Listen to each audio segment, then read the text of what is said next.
Hello, today on BBC One we're back on familiar territory because this place was the heart of London 2012. Renamed the Queen Elizabeth Olympic Park, it's in a process of transformation. The main stadium over there is gearing up for its first major event since the Games ended. That'll be the London Anniversary Games at the end of July, and it's at the end of July as well that the north end of the park, where the velodrome is, will be open to the public. But everywhere else, workers are beavering away to make sure that it is perfect. This will be the heart of the legacy of the Olympic and Paralympic Games. And over there, that doesn't look how I remembered it.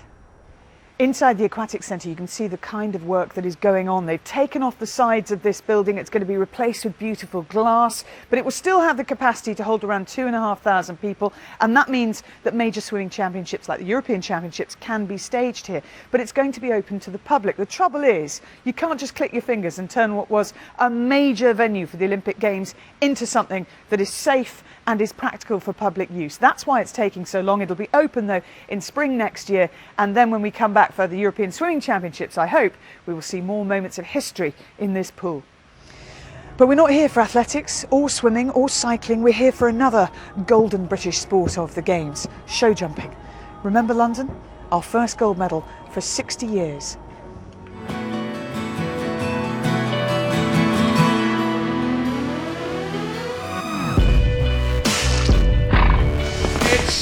Crunch time for Britain. Lovely round. Just the start Britain wants. Beautifully ridden. He has got us off yet again to a tremendous start. And that was Nick Skelton at his very best. The crowd go mad, and Britain are on the gold trail here. This could be the first goal for since 1952, and Britain have got a goal!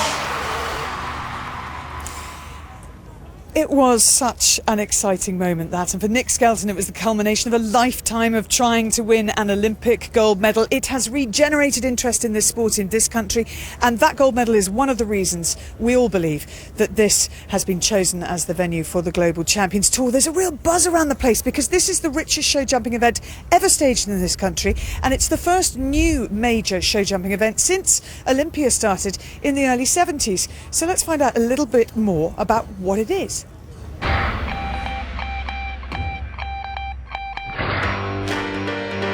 The Longines Global Champions Tour is the most valuable and the most glamorous series in show jumping. London is brand new on the map. There are 13 events this year in all the hotspots of Europe before the league heads east in the autumn to Shanghai and then to the final in Doha. We have the best riders in the world competing here. Amazing. It's the first time that it's been here in London. You'll see the best horses in the world at these events. It was established by the 1992 Olympic champion Jan Tops. He decided something was missing from world show jumping. So instead of waiting for someone else to set it up, he went ahead and made it happen. We have 13 legs over the whole year. We started in May and we end up in Qatar in November. There's London, there's Cannes, there's Monte Carlo, there's Vienna, there's Lausanne. I mean, it's just one fabulous city after another. Global Champions Tour is like the Diamond League or the Formula One of its sport. At the end of the year, if you're sitting at the top of the league, you win a nice big prize purse. There have been 3 legs so far and a British success in the very first one in Madrid, where Michael Whitaker picked up the winner's cheque. That sees him in 18th place in the overall leaderboard. Nick Skelton also features, but out in front, it's Laura Kraut of America. The brains behind this show is the Queen's grandson. About 9 months ago, Jan Tops came to me and said, would I be prepared to work with him to put on a Global Champions Tour leg in London for the first time? And I thought, well, yeah, why not? Gold it is! Up steps Nick Skelton, Ben Mayer, Scott Brash and Peter Charles. And after the success of the Olympics last summer across all equestrian disciplines, it was really important that we had a showpiece legacy event after Greenwich, and this really is it. After the Olympics coming back, and we feel like being in the Olympics here, because we were living in the village just beside it, so good memories. We're in front of our home crowd again, and it was great in London in the summer, and hopefully if it's even half as good as that, it's going to be good. People recognise what we're doing now, and hopefully we get the people in following this weekend to keep the momentum going. Ben Maher, who's always looked a class rider.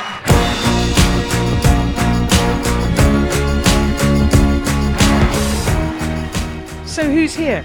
Well, put simply, it's the best in Britain, the best in Europe, and indeed the best in the world. I had a great show in Wiesbaden and also a good show in Madrid the week before. So, yeah, we'll see how it goes. With horses, you never know, but Cedric seems to be in good form. For me, it's a big chance to have a good result in London, because of the Olympics it was really bad. I have one of the best horses in the world, who's now 17. He's the most winning horse to date actually in the world, and Global Champions Tour alone, he's won their majority of the prize money. I bring my Olympic horse London also to this place, so we do our best. I sold my horse, so he's obviously not here, but I've got a good substitute in Odie, and she was third in the World Cup Olympia. She'll give a good account of herself here. British riders tend to come forward when they're in their home country, so hopefully between our Olympic team last year we can produce some good results. Nick Skelton, Big Star's having a fantastic run in Le Ball in Rome the last few weeks, so we know he's on form. I think when you have a horse like him, who's probably one of the best there is, it gives you great chances wherever you go, and I wouldn't want to swap him for any other horse, so I'll stick with him. Just gotta ride good and trust your horse and have a little bit luck on your side, and then you have everything to be in front. Well, you can tell how much the riders are looking forward to this. So are we, and Graham Fletcher and Andy Austin, both men who would have loved to have been riding for this sort of prize money in London. Graham, how important is it that London is part of this tour? It's totally important. I mean, I think it's come on the back of the Olympics, the enthusiasm that there was there, and I think Jan Top saw that, brought his global tour here, and the money that this is in these tours now that Jan Tops has brought. I mean, it's totally transformed the sport. I mean, it's in its 7 years, in its 8th year now, and I would say that prior to that, top riders, top pros were struggling to make a living. They really had to sell the best horses to make it sustainable. And now, totally different. When you can kind of jump for this sort of money, it's unbelievable. And so is the level of the competition. I mean, unbelievable standard here. I mean, Andy, is it fair to say that apart from the Olympic Games, this is the highest quality show jumping event ever staged in the UK? There's no doubt about it. I mean, I walked the course at the Olympics. I had the privilege to do that, obviously, and then I've walked the course today. And you cannot believe that horses can jump comfortably around this kind of course, because if you'd built this a few years ago in England, I don't think anybody would have jumped it. And the other point that is worth making is that this is built in a very small area. I mean, we are technically just outside the Olympic Park. We've got student accommodation being built behind us. But if you have a look at this is the arena being built and being laid down with this all-weather surface. You can kind of do it anywhere, can't you? I think that's why the sport has actually got more global. It doesn't matter how.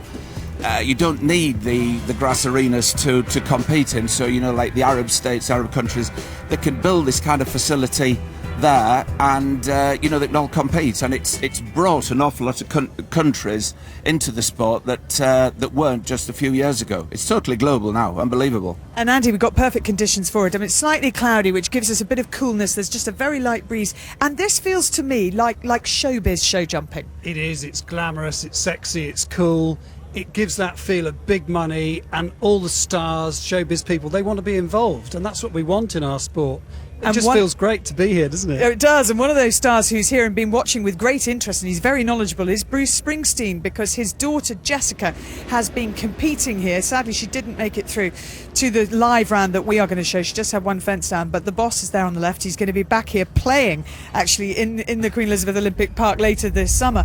But again, that's important, isn't it, Graham? That kind of feels cool. It certainly was. I mean, if I had to go back a lot of years, it was the sport to be in, and then it lost, in my opinion, quite a bit of profile.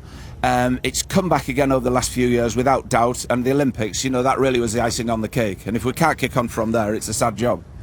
Indeed, exactly. Well, the prize money, of course, is important to the competitors themselves, but as far as you're concerned watching, it's all about the quality of the horses and the riders involved. All four of Great Britain's gold medal winning team are here. Nick Skelton, Ben Maher, Peter Charles and Scott Brash. But they have stiff opposition because they're up against the man who beat them to individual gold, Steve Gerdat from Switzerland. Also back in London, riding a horse called London, is Gerko Schroeder, who took individual silver at the Olympics. And we have the world number one, 6 foot 2 inches tall. He's 38-year-old Christian Ahlmann from Germany. The defending champion in the Global Champions Tour is Edwina Tops-Alexander. She won it in 2012 and in 2011. And as we mentioned, the current leader is from America. Laura Kraut is Nick Skelton's other half, but she's out to beat him here and everywhere.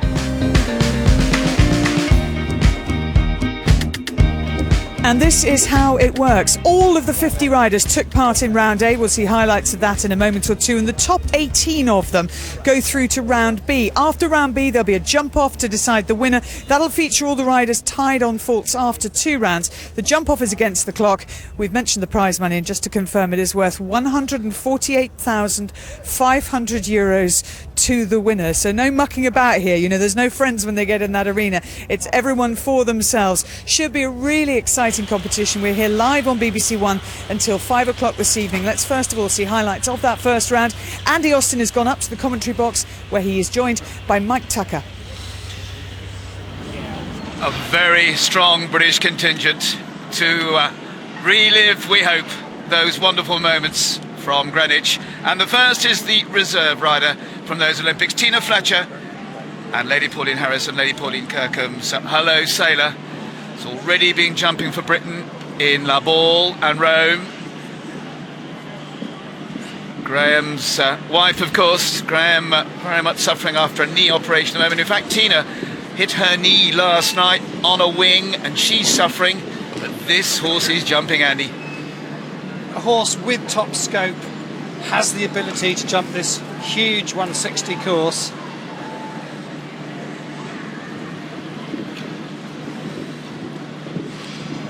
Just cruising on down to that big vertical. Just to remind you, you've got to get home under 79 seconds to make sure you get inside the time. Tight 5 strides there. The big oxers, very square, and no fillers to back the horses off, still clear. And this last line, very difficult, Mike. Yep, 2 fences to come. Big oxer. And then 4 or 5 strides down here. Taken 4, she's put a big kick and she's jumped it. And so the first clear round in round 1 goes to Britain. It is Tina Fletcher and Hello Sailor. What a good start. The course designer, Giuliano Vissani, he's the Italian course designer who's seen a lot of courses now in Europe. I'm just having another look at Tina here. Big stretch over the oxer. Now watch her ride down this distance. She's quite a long way off. She made it happen. Well, now the man who, of course, eventually clinched that Olympic team gold medal, Peter Charles, with Olga White's Mercazodi de Provence. Vindicat W, of course, the horse that Jessica Springsteen rides. But this a horse that's already hit the big time, went very well at the London International Horse Show at Christmas. Started quite late this season, but he's already beginning to show as a partnership here A lot of form. Big test this though. This mare's, she's got a lot of blood and she has her own way of going. If you watch her, sticks her nose out a little bit and runs forward, and Pete rides her very sympathetically and allows her to go forward in her own style. Lovely clean jump over that big 160 vertical. You just watch the riders. They've got to cruise on round the corners reasonably quickly to make sure they don't get any time faults.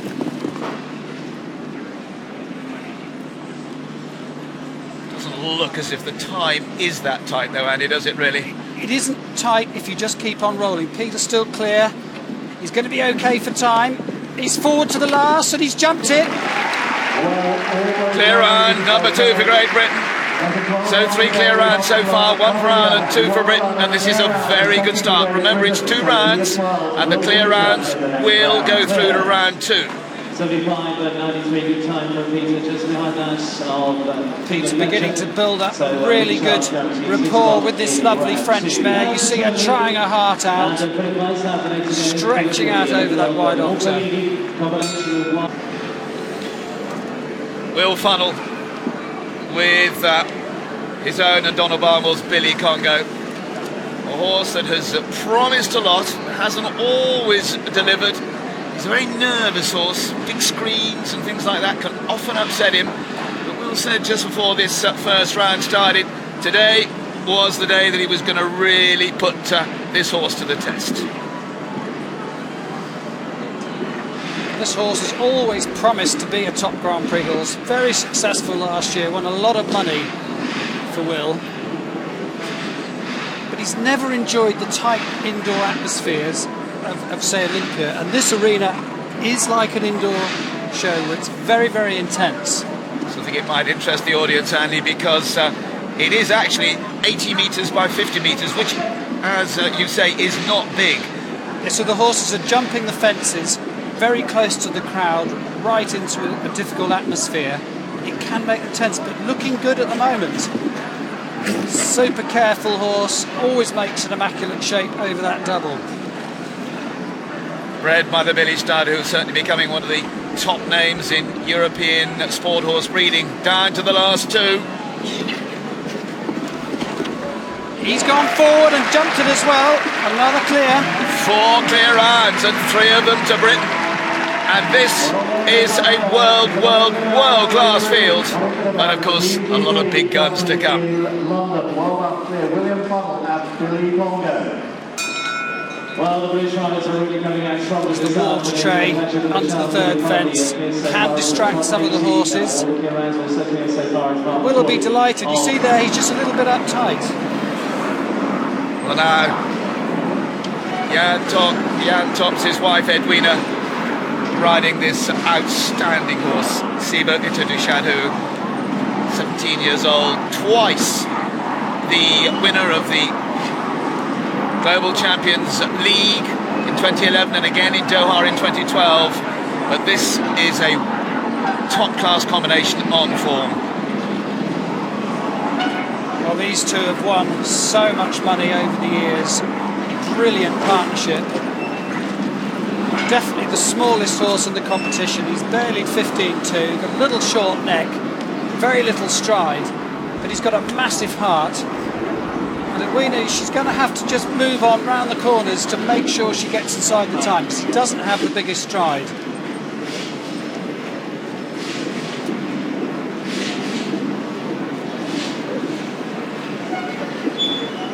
Just look at this little horse. Throws his big heart into everything, stretching out over these big oxes, still clear. Finished second in Wiesbaden in the Global Champions Tour round there. She had to work for the 6th stride. She's very close to the time, gets an extra one there.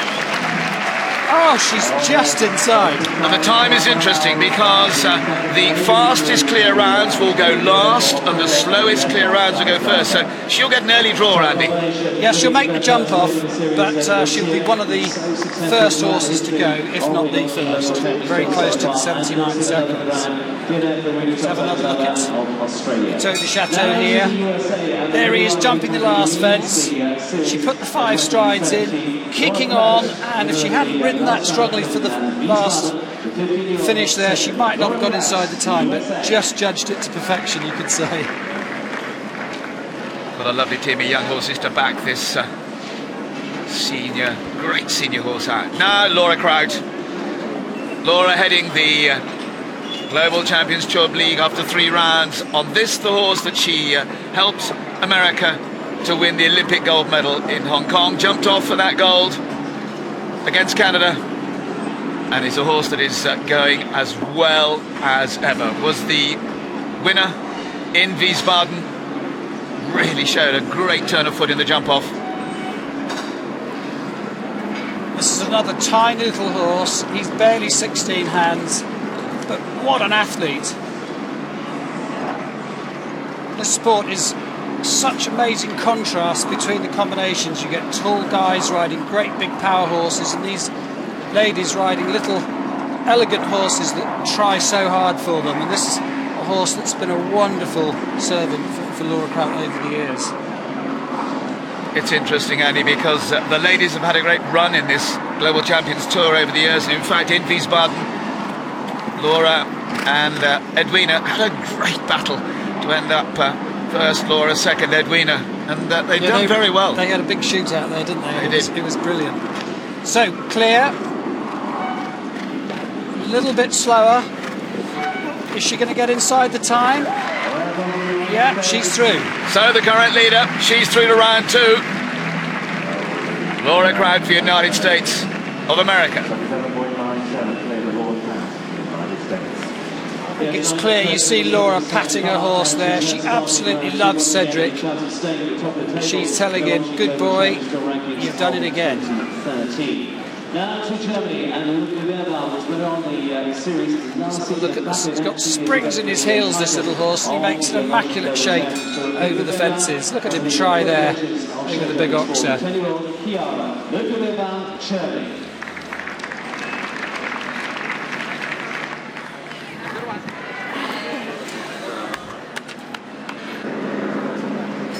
Well, now the Olympic individual silver medalist and team silver medalist for the Netherlands, Gerco Schreuder, London.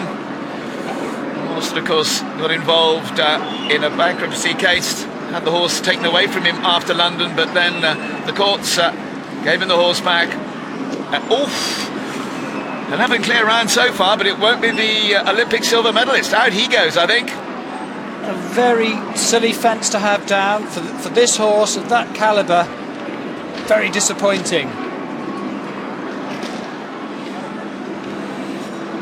Well, he's widely acclaimed as one of the best riders in the world, and this horse is right up with the very best. So that's a big disappointment.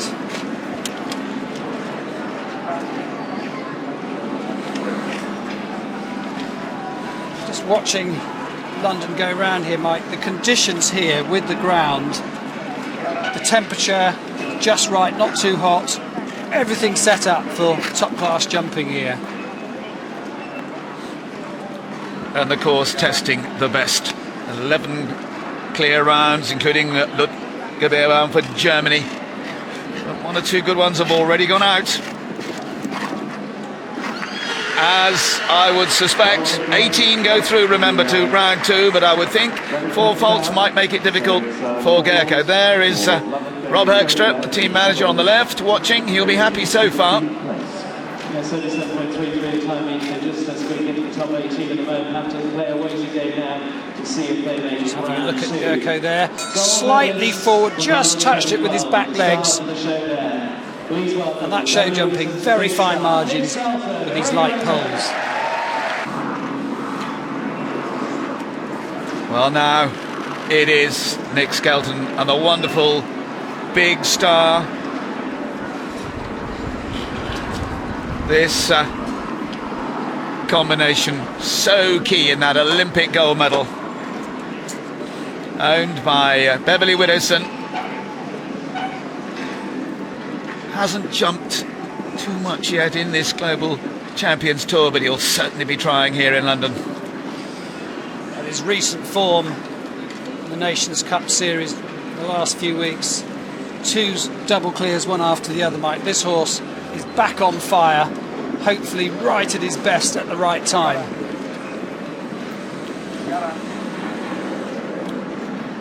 One of the difficulties for the riders and their team, Andy, is to manage the horse to have him best when they want him. And I suspect Nick will have been trying very hard to have him absolutely A1 here. Nick is a master horseman.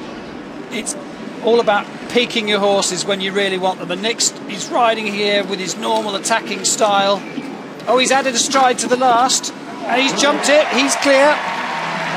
Clear round number 12. And Britain really having a tremendous go. Robert Smith, sadly, he had one time fault. He doesn't go through. But Britain having a great run at the moment. Well, that is the fastest time so far. So at the moment, Nick in pole position. And that helps him as the rounds come through. If he goes clear in the next round, he will be last to go in the jump off.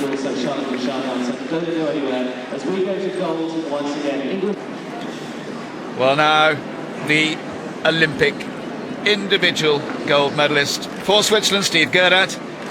This afternoon riding Schwarzenbach's Nasser, 12-year-old grey by Camano, that won the World Championship for Jos Lancic back in Aachen in 2006.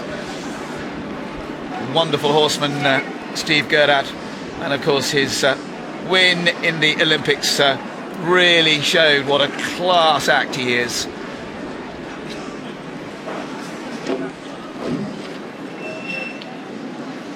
Well, there's the Olympic champion gone. Middle part of the combination.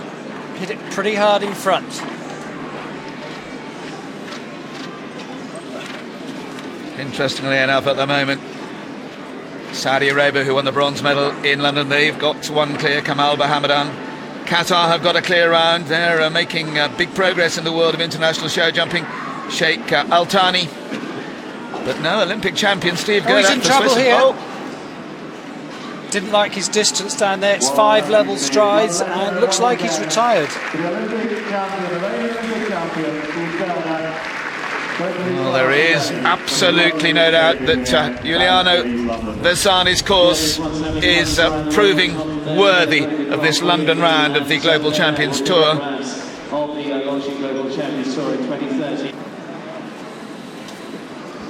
Now, Michael Whitaker. Melissa Braybrooke's Viking won the very first round in Madrid in tremendous form. Has him in 18th place in the league so far, but has used the horse sparingly. Not an easy ride. He's an 11-year-old now by Jacomar, but this man can pull a white rabbit out of a hat, and he rides this difficult horse so well. In fact, he's got better and better as the combination have had more and more miles on the clock. Well, I have to say, Mike, that this horse is sharp. He has all the ability. You see the scope he's got there, and I think he's getting calmer as he gets older. He doesn't shake his head so much, and I think the fact that Michael doesn't jump him too often is quite helpful. Michael riding with his normal dash and style, smoothly round that corner. Here's the 5 strides. Yeah, and he is calmer because normally he would have rushed down there. He's looking good. He's got a difficult choice to make.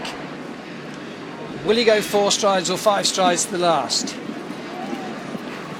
Gets the 5, and he's close to it, but he's sneaked over it, and he's clear. And this is quick. It is 74.93. He's going to get a good draw. Rob Hoekstra really enjoying the moment. Britain looking in a very strong position. It's only 1 per nation at the moment, but it's now 5 British clears. Let's have another look at Michael down this line. Viking a lot smoother and calmer than he has been, and that was lovely style. Plenty still in the tank.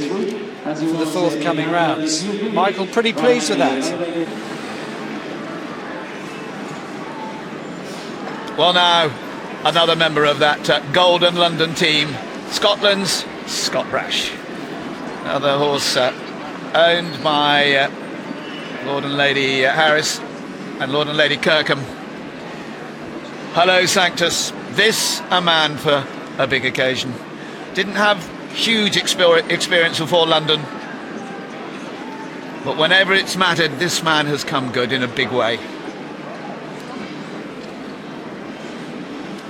Well, Scott appeared on the scene a few years ago, and he's going to be there a long time. He's got the backing now, he's got the horses, and he is super stylish and super cool. Wonderful rider to watch.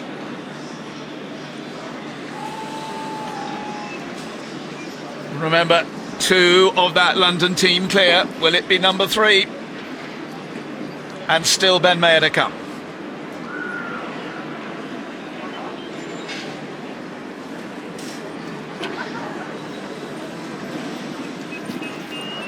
Absolutely, Copy put down that distance, very smooth with his 5 strides, keeping up a beautiful flowing rhythm here.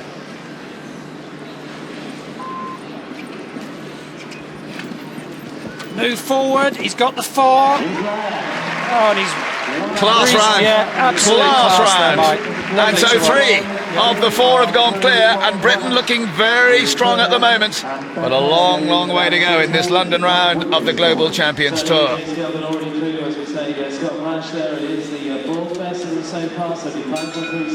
Such a cool cookie, that man. Let's look at him down the combination. He's so stylish, so much in tune with his horse. Just had a little bit of luck though coming out of the combination. Riding the non-stop side, 16-year-old UC. Here's your sir, Professor Excellence.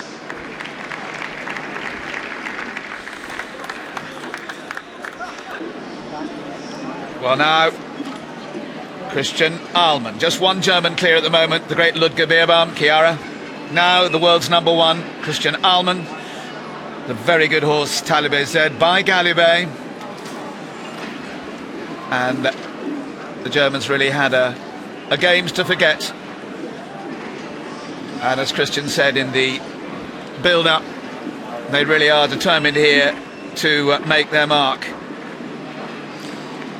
It's so interesting looking at the different styles. This is a very Germanic way of riding. He sits very upright, very tall guy with big long legs, and a hugely powerful horse, so different from the ladies on their little small athletes. But he's the consummate professional. If you just look at the way he's got his horse totally schooled under control, and he's not world number 1 for no reason.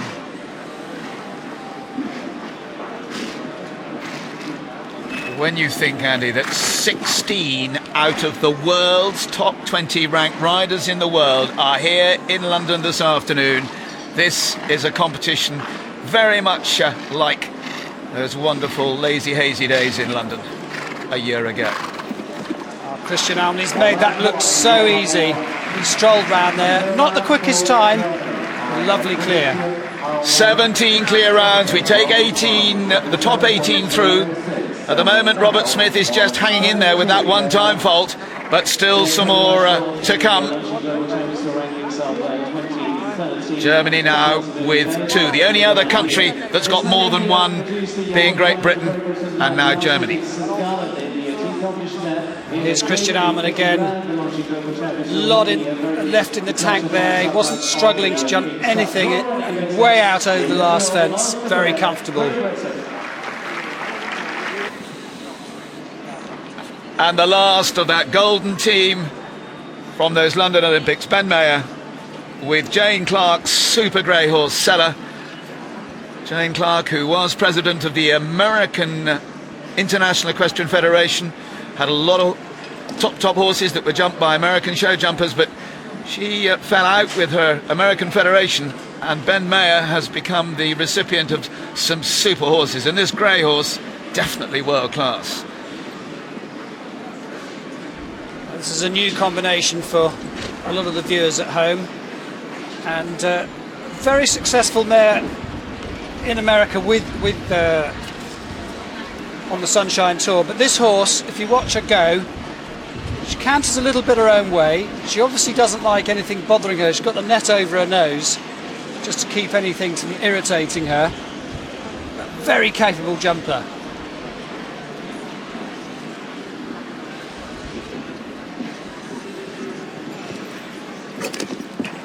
Six clear rounds for Britain so far. 3 of the British gold medal team are part of that 7.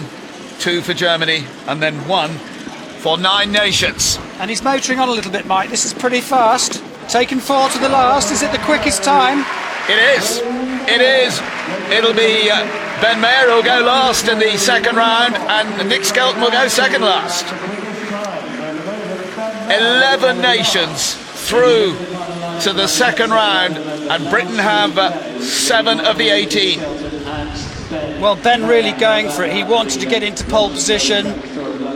He's kept motoring all the way around, and that makes a big difference to the jump off then. Joy in the British camp, and not surprisingly.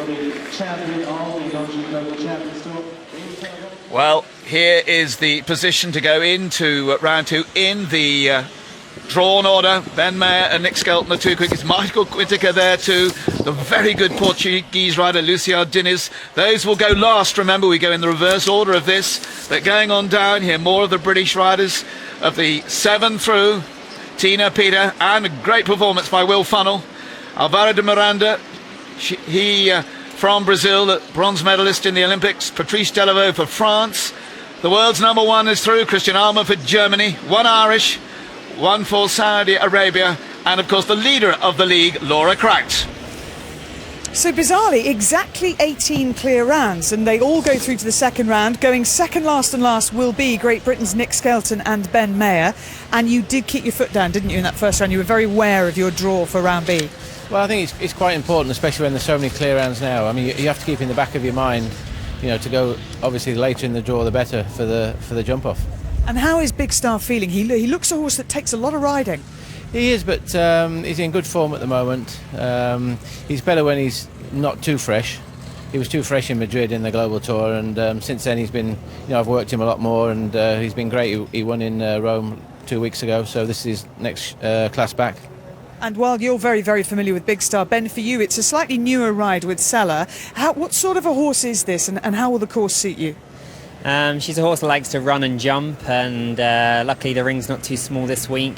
In the first round I was aware of the time like Nick, but I was more just trying to let her gallop and leave her alone. It's a very different ride from what I'm used to, but the course seems to suit. It suits the big scopy horses today, and yeah, so far it's working.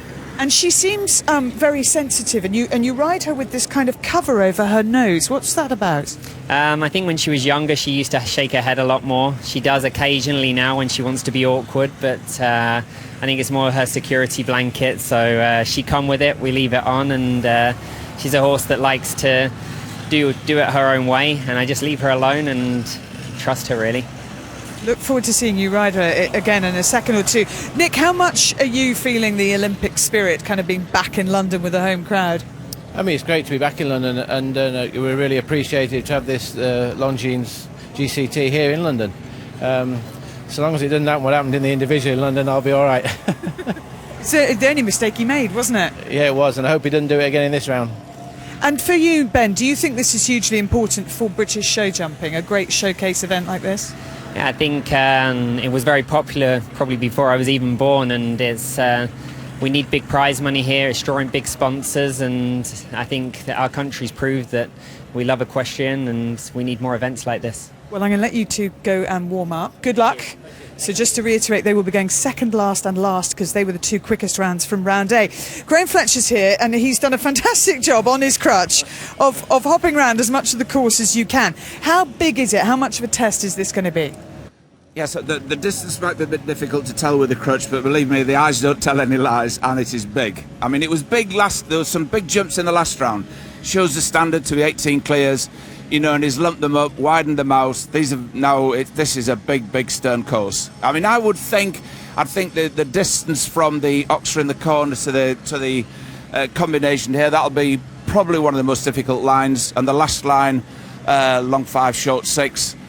But I would think there'd be between 5 and 8 clear rounds. And looking down the list of the 18 clears that we've got, we're going to start off with Edwina Tops-Alexander. She went quite steady in the first round. She rides this tiny little horse who's 17 years old now. Yeah. I mean, how amazing a relationship is that? They have a wonderful relationship. Lovely horse, isn't he? Absolutely lovely. And I mean, 17 years old, puts his heart and soul into every jump he jumps, you know, so it shows how they've produced him to last as long as that and still be giving his best. You know, he's got some really good form in these global tours, that horse, and he certainly will be. If he gets into the jump off, might have been a bit slow in the first round, but he can, trust me, he can go as fast as any to jump off, you know. Well, Andy Austin did have a proper walk round, and you've strided it all out as well. Where do you think on this course the problems will come?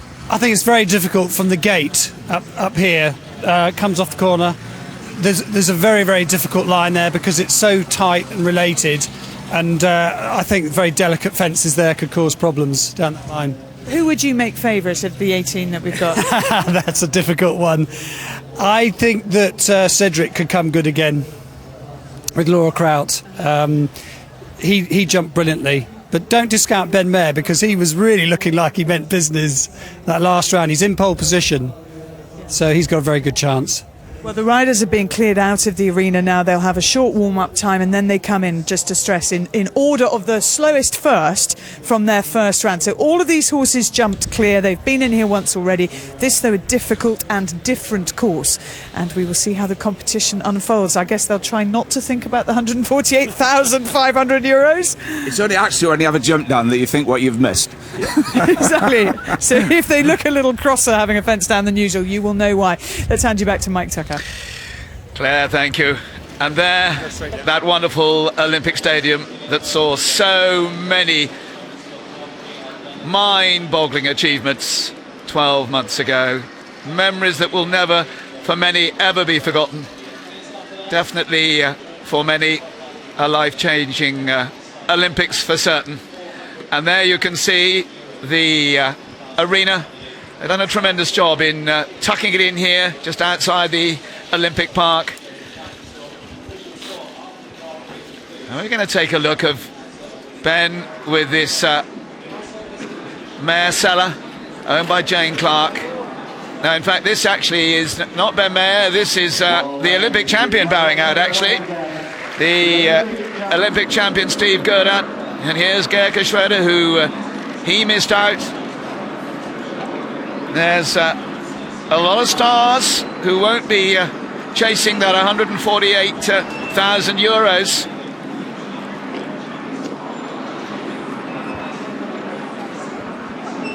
Gerke been in good form.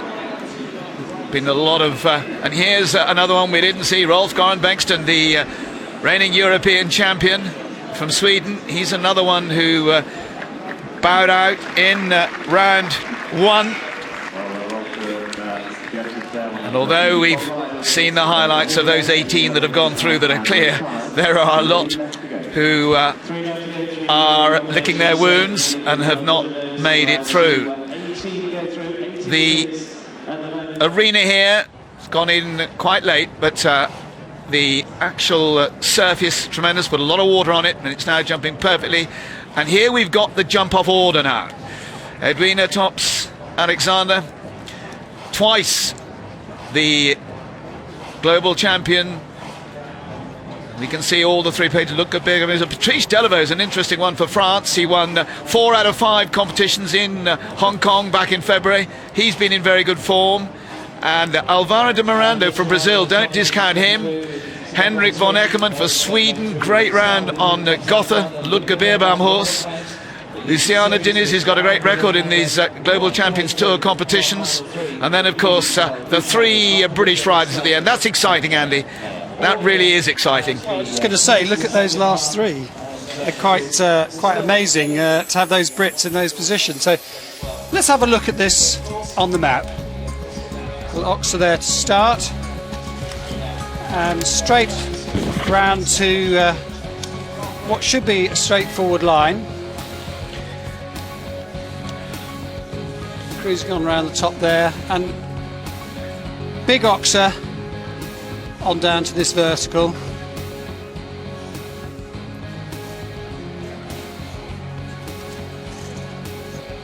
Another big oxer there, and these jumps pretty tight to the arena, to the edge of the arena. This combination, not a lot of room, straight to what is a big oxer,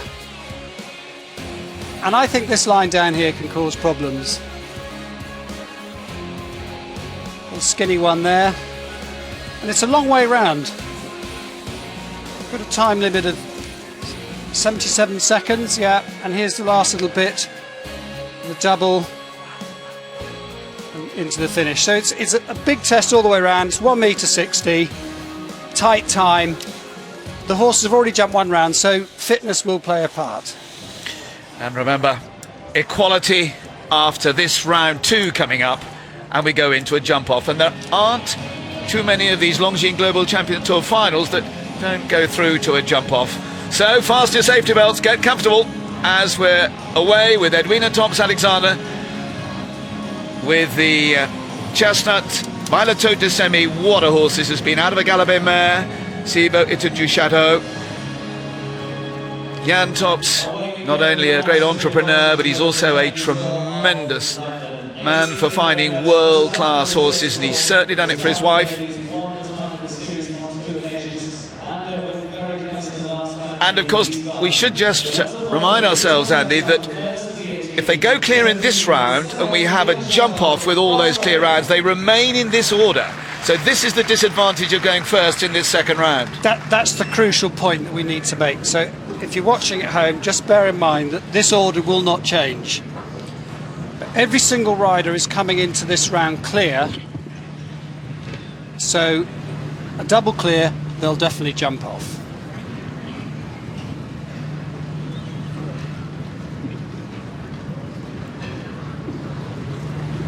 A little bit of a tight 6 strides up there, but that suited this horse. Doesn't have the... Oh, and that's a surprise. We thought this little horse would probably jump another double clear, so I think it's only going to be double clears getting into the serious money today. On the other hand, if there were no rounds better than 4 faults and we had several on those, they would jump off. It is possible, but I think with this field, with all the 18 clear, not very likely. Now here's the big gate.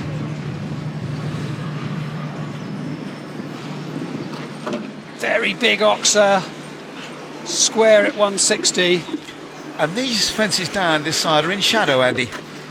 A little bit of shadow there, but I think it's okay because it's pretty uniform. There's the big water tray, the last fence, so just that niggling fence down inside the time very comfortably. So there's the die cast. 4 it is. 4 penalties, 68.70.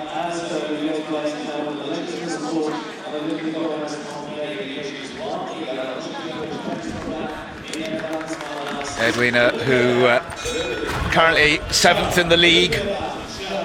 There he is, the little horse, jumping the last fence.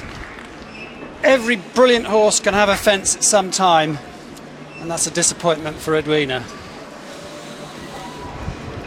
Well, now it is the great Ludger Beerbaum. 3 times Olympic medalist, 2 team wins and 1 individual gold medal. That was with Classic Touch in Barcelona. And this only a 10-year-old mare by Contender. He riding as well as ever and has got some lovely young horses that get better and better. It's interesting you mentioned the age of the horses there, Mike. I mean, a 10-year-old, it might not sound that young, but at this level it's still relatively inexperienced, and most of the horses competing will be between 12, 13, 14, and when they get to 17 they're getting close towards the end of their career. So it's a fairly short window when you consider it takes 8 to 10 years to get them up to that level. Look at jumping with his normal, very determined style. He's so accurate and so positive.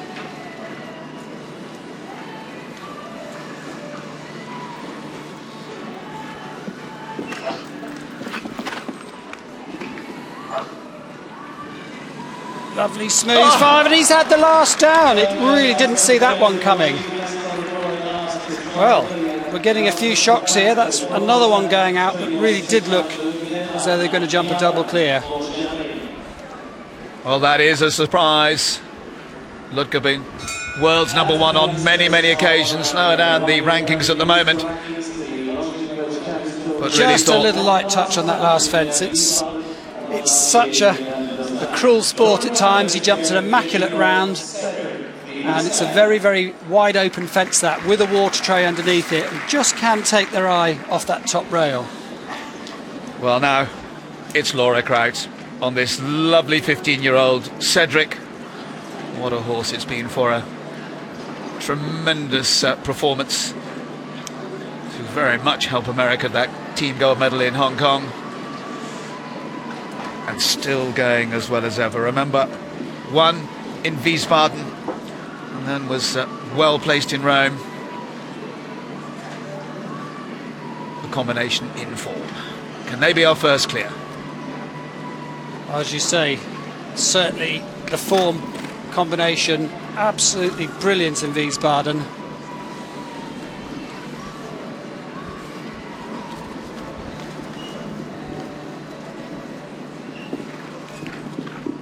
And Laura, she's so stylish, so sympathetic, allowing this horse to cruise forward and jump beautifully, not interfering with him at all.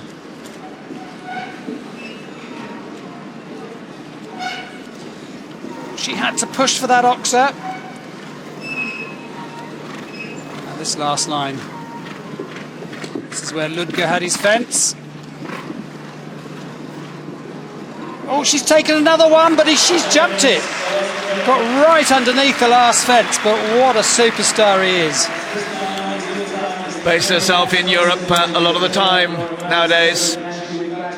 Laura Nick Skelton got a lovely yard in Warwickshire. So we have the opportunity to see her in Europe on a number of occasions. You can see how much fun that is. There's the big gate, and that long stretch down to the oxer just made him work. But didn't he do well to jump the last fence? What an athlete. Well, now, the one rider from Saudi Arabia and part of that bronze medal team in London, first rode in the Olympics in Sydney, actually, back in 2000. It is Kamal Bahamadan riding this lovely horse, Noblesse d'Étesse, 12-year-old. Another one by Kamano that won the world title in 2006, Kamano.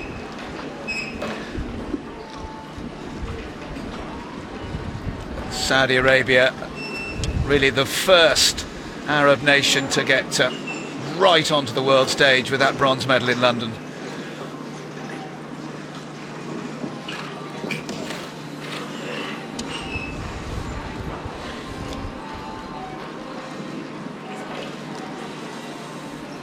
Well, Kamali's working hard, but he's still clear. Here's the big combination. Tight, 2 strides.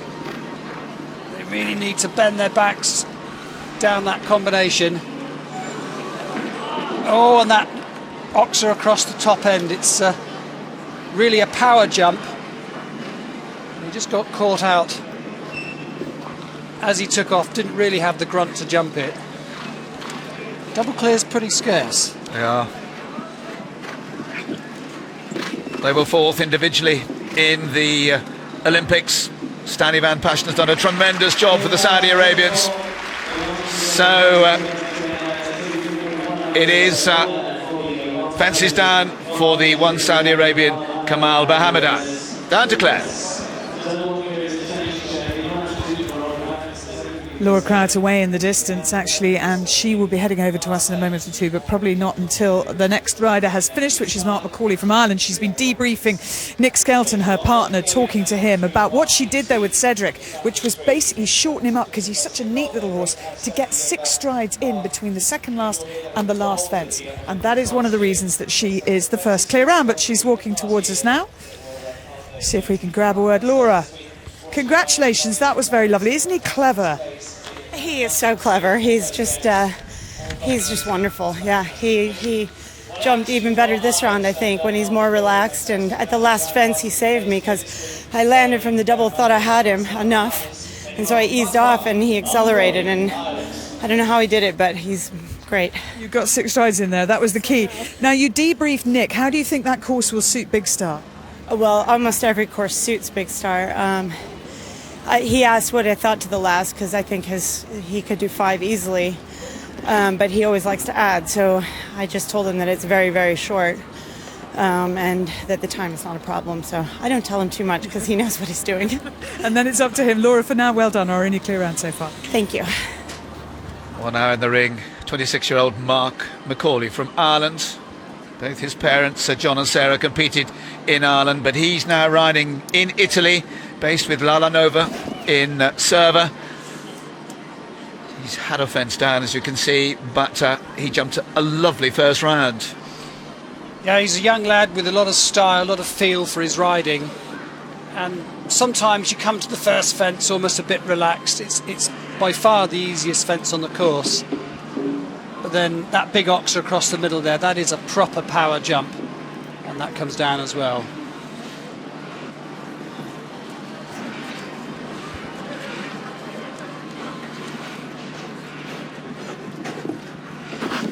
Certainly this round is definitely sorting out the riders. It's just that little bit bigger. Some of the horses are slightly tired.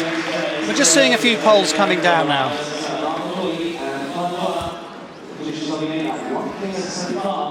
Sun has come out. Actually, it's quite a chill wind here in this arena. It's not red hot, believe me, this afternoon, as the one Irish contender bows out. Mark McCauley with par 3.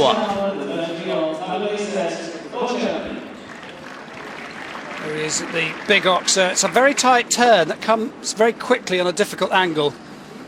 You need a lot of power as well. Well, now the world's ranked number 1, Christian Alman, Talibé Z, 3 Olympic Games, won a bronze medal in his first Games of 2004 in Athens, but has gone well in the Global Champions Tour, and he could be a real live contender for this round here in London. Christian jumped the first round so comfortably, so totally within himself, and obviously he doesn't have the best draw, but if he does get into the last round, I think we'll see some fireworks.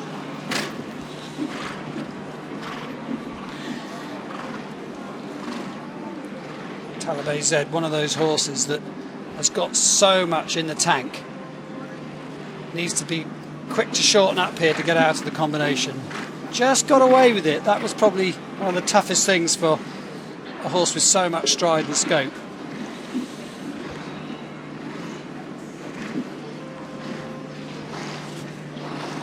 And when he comes down to the last fence, this horse will find it very easy to take the forward option.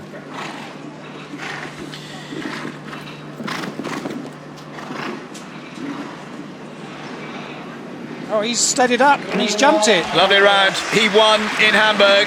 He won actually on a horse called Codex 1, but this would be his top horse for that first prize of €148,000. He'll have his eyes on that with that double clear round. 2 of them now, 1 for Germany and 1 for the United States of America. Well, he had a little squeak coming out of the combination, but it's a double clear. He's still in there. There he is down the combination. Got so much power and ability. Christian has to sit up here and try and shorten him. There's the middle part nice and clean, and then he just got away with that touch coming out.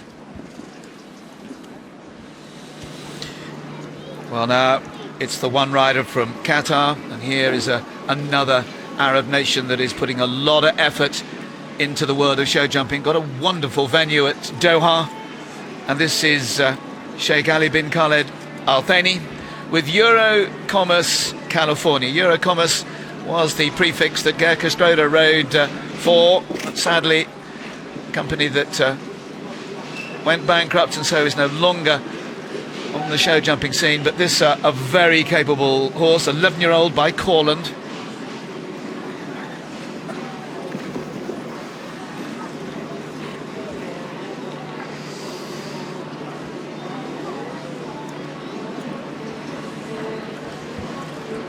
Jumping a nice tidy round, just had that one silly fence down.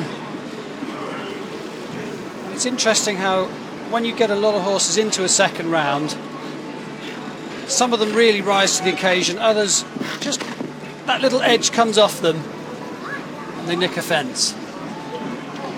There's another one going, that last fence. It's taken quite a lot of jumping with the water tray underneath it.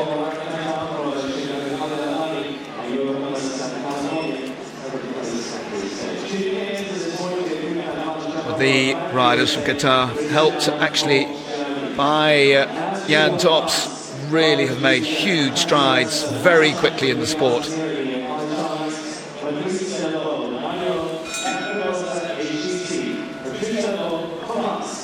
There's Jan Tops watching, wearing a few hats today.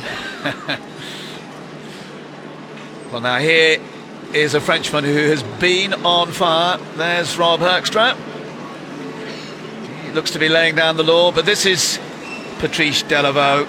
2 Olympic Games, Atlanta and Sydney, been in the French show jumping world for a very long time, but he's got this lovely horse, Lacrimoso HTC. It's only a 9-year-old, won 4 out of 5 competitions in Hong Kong in the Longines Masters out there in February, and has also shown some of that form recently too.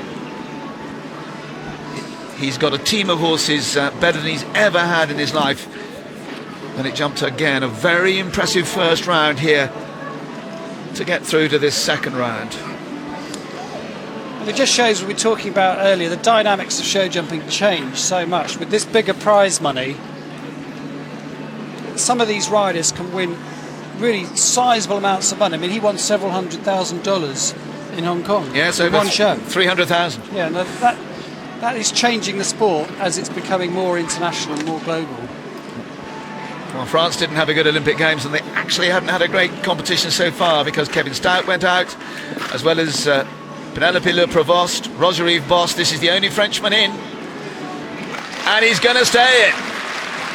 Certainly the man in form, and the competition is really now beginning to build. 3 clear rounds, 1 for United States of America in round 2, 1 for Germany and 1 for France, and all those will definitely go against the clock. Well, this is great because it's now building up into the sort of jump-off that we want to see. And Patrice Delaveau, he's the man in form with this wonderful horse. As you say, only 9 years old. But he's certainly one to watch in the jump-off.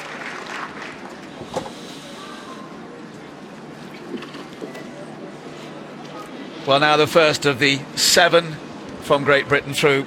Will Funnell with his own and Donald Barnwell's Billy Congo. Still quite inexperienced, certainly at this level. 12 years old now, by a very good horse, Vector, that's produced a lot of good horses for the Billy Stud.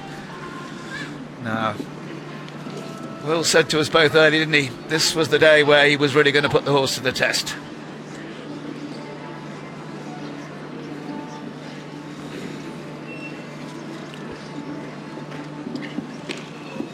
Will riding brilliantly here, using a little bit of forward pace to give Billy Congo that little bit of extra scope and confidence.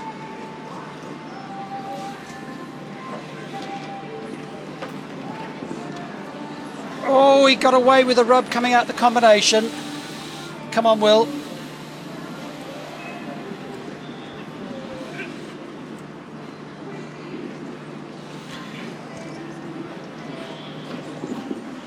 Brilliantly ridden down there, just this last line. What will he do to the last?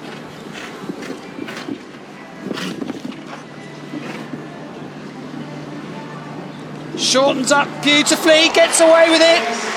I think Will thought for a moment he had it, but he's clear.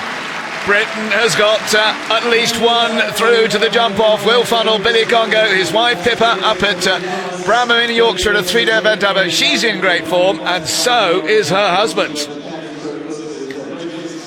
There's Will jumping the combination. He gave this horse a superb ride, got away with that little touch there, and to the last fence, didn't get all the height of the world. You can see Will looking back. Well, we're halfway through. There's a little break now while they harrow that surface, Graham, and make sure that it's all perfectly fair for the horses that are still to come. 4 clear rounds so far. Is that about right?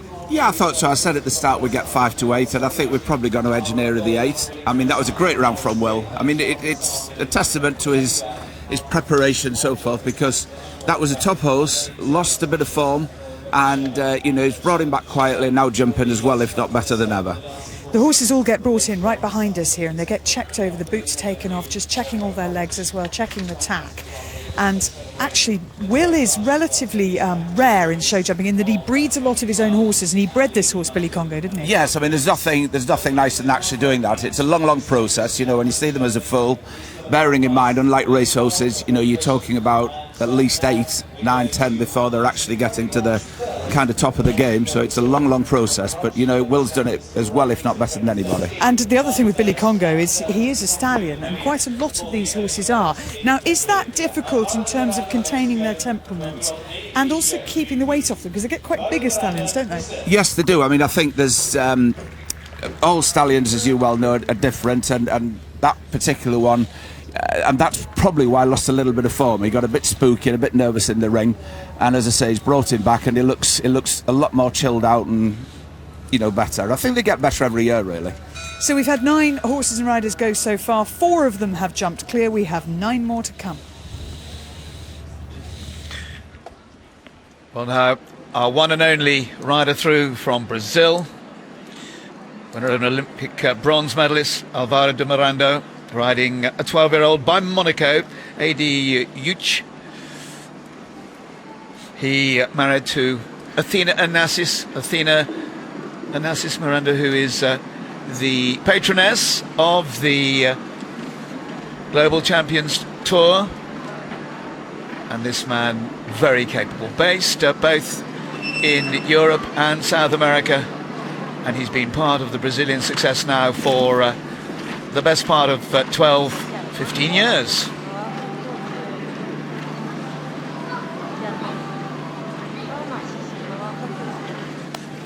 Great combination to watch, these two, and he just fell foul of that combination. A few riders have had a little rub there and got away with it, but he didn't. It's a little bit unlucky. Looked to be very comfortable everywhere else.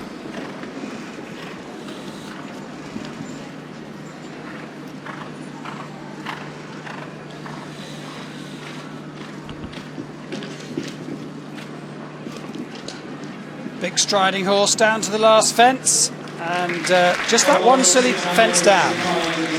Lying third in the league at the moment. Went very well in Madrid. But he's not going to feature in the jump off, and remember, we've already got 4 clear rounds.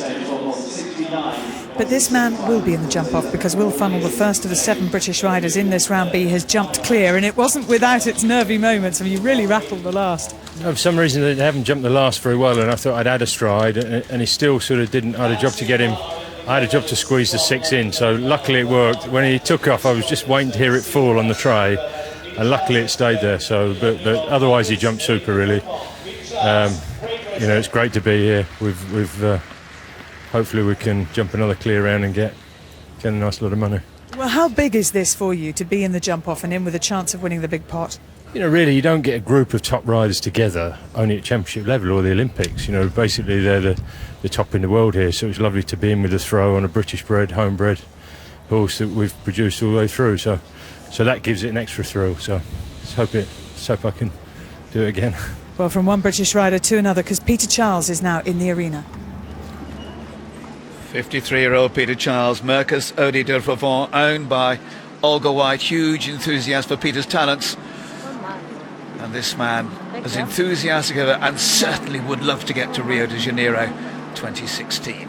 And what's more, He'd love the €148,000. Well, you took the words out of my mouth there, Mike, because Pete, over the years, he has a habit of coming good when there's quite a lot of prize money at stake. So let's see if it happens today.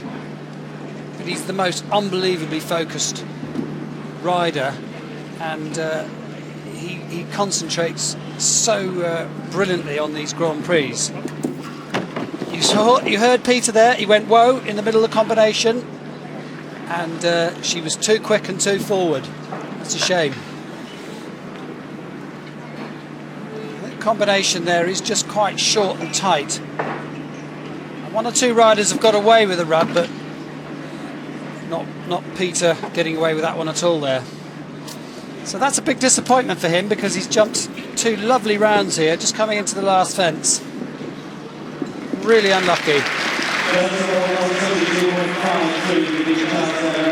That man goes second last for Great Britain, and of course Ben Mayer will go last, but Peter Childs not going to go through. 4 clear so far. Laura Crowd, America. Christian Armand, Germany. Patrice Deloitte, France. William Funnell, Great Britain.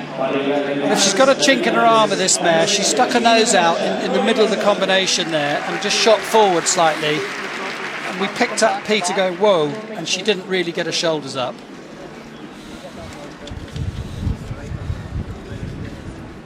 Well, a good crowd, very much wrapped in the tension of this event, as Tina Fletcher with Hello Sailor, reserve of course in London. It would have been lovely for her to get through to the jump off, but the very first fence going down.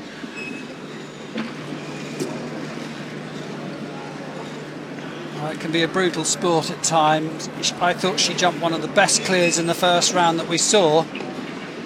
And Hello Sailor not concentrating there. The first fence, one of the smallest fences that you'll see all day, made a bad mistake.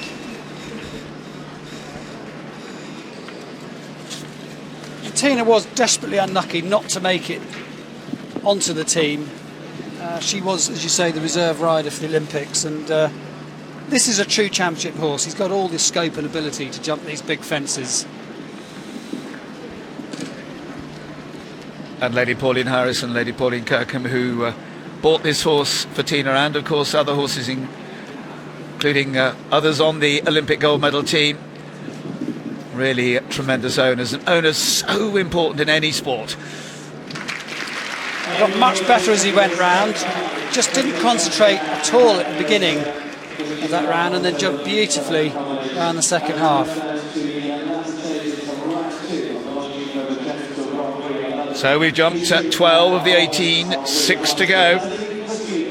Britain with one of the 4 double clears that will go against the clock. That first fence, that wasn't unlucky. It was a proper mistake. Here's the second one to come down. Actually came down on the back rail, which is very unusual for Hello Sailor, as he normally stretches out over oxes very easily. Well, you'll recognise too, a lot of these fences were fences designed by Kelvin Bywater in Bob Ellis's team for London, and they're still part of that legacy. Good to see them here. They really play an important part of the colour and excitement of this wonderful Global Champions Tour here in London. As we see now the young man from Sweden, 32-year-old Henrik von Eckermann. He's a pupil of Ludger Beerbaum, and he is an absolute splitting image of him riding. And he's riding a horse, Gotha, 12-year-old mare by Gold Fever, who was a stallion that Ludger rode, and in fact Ludger has ridden this mare very successfully, and this boy's been given the privilege of riding it for Sweden, interestingly enough. He jumped one of the best first rounds that we saw from anybody, and as you say, it's really uncanny watching him ride, because if you glanced up and you weren't sure who it was, you'd actually think it was Ludger in the ring.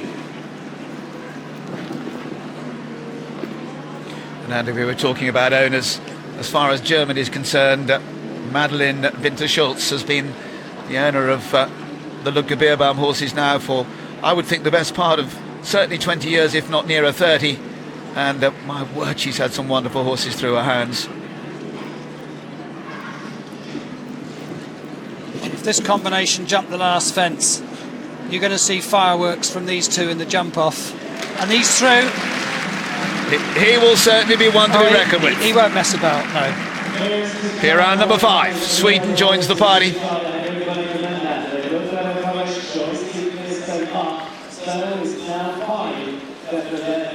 And just to remind you again, they go in the same order as they do in this round. So Laura Kraut will go first, Christian Ahlmann second, Patrice Delaveau third, William Funnell fourth, and this man fifth.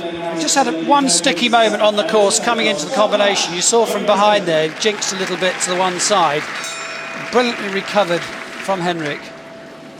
And have a look at that for power over that Oxer.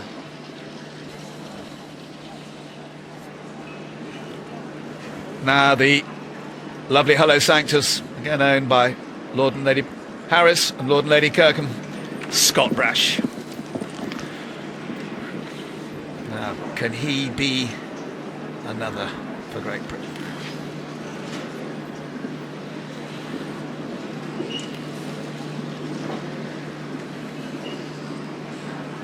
He's one of those riders that just has that extra little bit of class and feel and style about him. And he always looks as though he enjoys pressure. That's very much the impression I got from the Olympics with him. When you're riding at this level for this kind of money, it's a fair bit of pressure.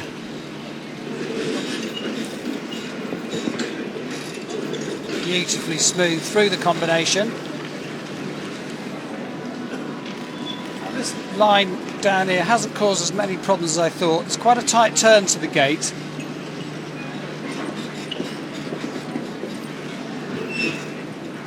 Come on, Scott, just these last 3 jumps.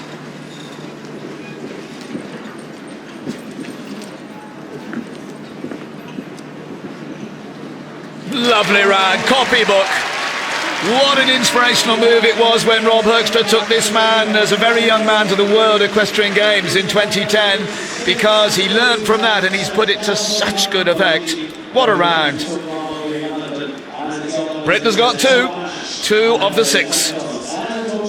He's going to be around for a long time, Scott. He's got everything. He's stylish, he's effective, the horses really like him, and he's brilliant under pressure.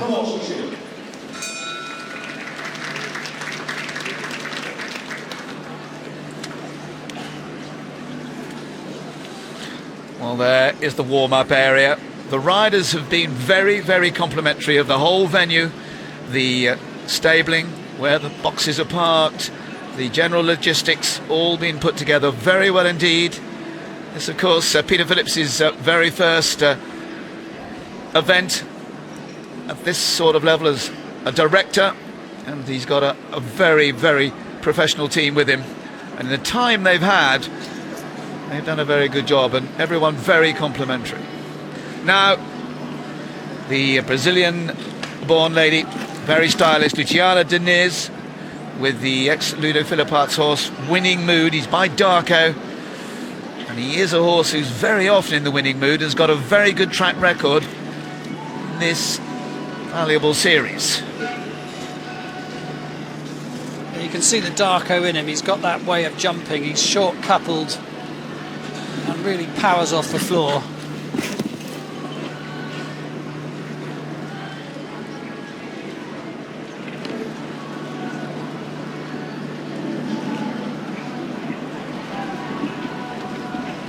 Luciana has been placed in all 3 of the Global Champions Tour rounds so far, and lies second behind Laura Kraut in the league.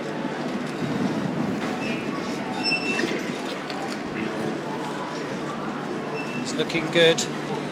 Lovely, stylish way of riding, fluent. Gets in close to the last, and she's jumped it as well. So stylish. And this is becoming a very strong international affair. Portugal now join United States of America, Germany, France, Britain, Sweden. Well, he's getting a big pat and he deserves it. That was a lovely round. There he is, head on into the double, second to last fence. You see how tight he got into that 160 vertical. He jumped a little bit to the side to make room for himself. What a lovely horse he is. 3 left to go. All British. Michael Whittaker go first. He won the first round on this horse of Melissa Braybrooks in Madrid. Michael Whittaker and Viking.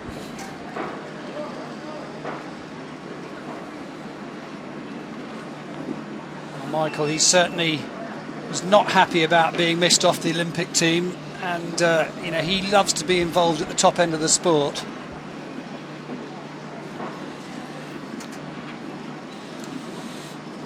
Yes, he's riding as well as ever, Andy, but he's got some youngsters, particularly his son Jack, who's as enthusiastic as Dad and is looking to have all the natural flair of his dad and family. It's a great inspiration to Michael. Well, Michael worked hard to shorten up Viking's exuberant style through the combination. Brilliantly ridden there. Come on, Michael, we want to see you in the jump off.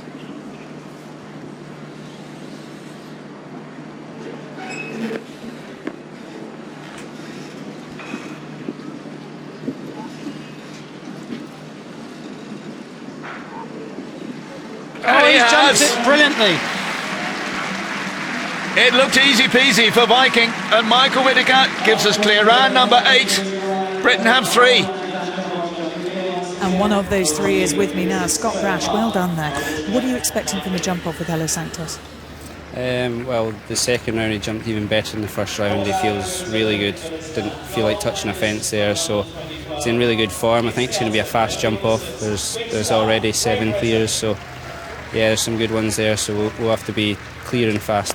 And does you tend to be quite aggressive in a jump off? Is that your attitude? Get out there fast, fast, fast? Yeah, I'm a little bit all or nothing me, a little bit, you know.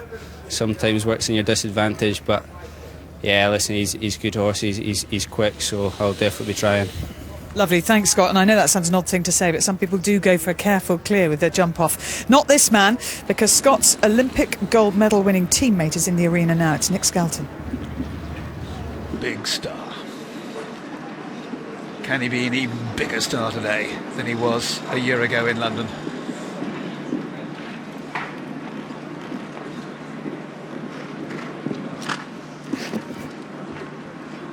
This horse is so exuberant, so much power. Nick shortening him up for the combination. Oh, and he just had a little touch there. He's got so much stride. Got away with that one. Be so interesting to see Nick's tactics to the last fence. Will he add a stride and try and keep his hocks underneath him?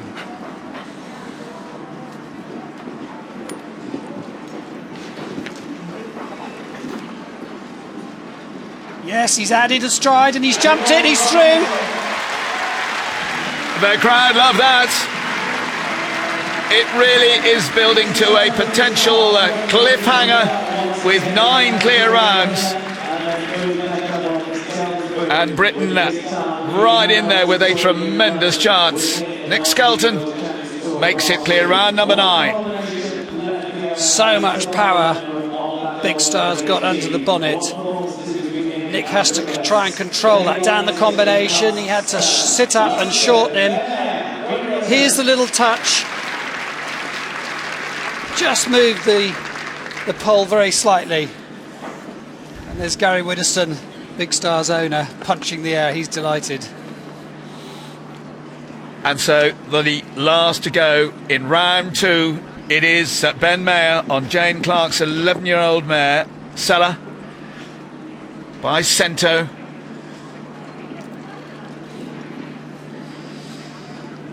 Well, this mare, she's in pole position. She jumped brilliantly in the first round.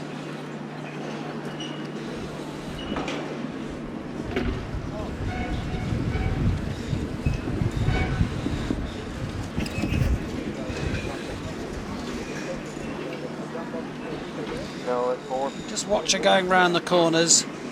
Like a lot of mares, she wants to have her say. She just has a little shake of her head. Well, that was another one through the combination that was really lucky to clear it. Can't afford to hit anything else.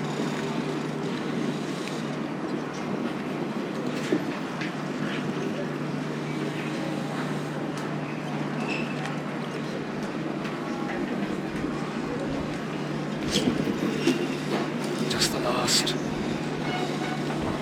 Oh, another copybook round from Ben.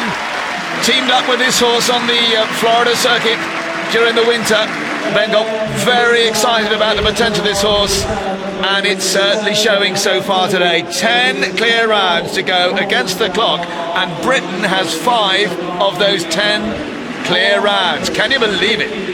Here's the combination, very lucky in the middle.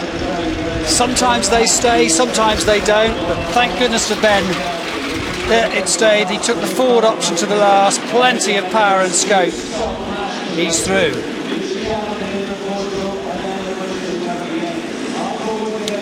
Well, he will go last. Britain got 3 to go at the end against the clock. Here is the list. Laura Crabb, current leader, goes first. World's number 1, Christian Armand, they'll go next. Then the informed Frenchman, Patrice Delaveau. Will Funnel the first to go for Britain. Don't disregard the young man from Sweden, Henrik von Eckermann. And then the last page, tremendous record Luciana Diniz has. And then Michael Whitaker, Nick Skelton, Ben Mayer to go the last 3 against the clock. Sit tight.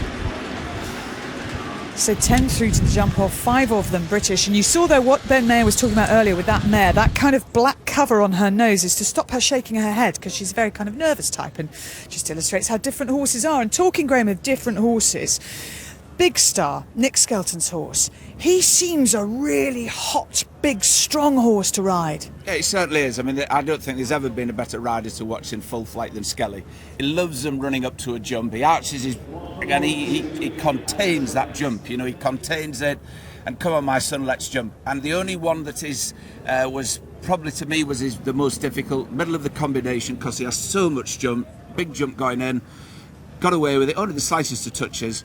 But I had him down.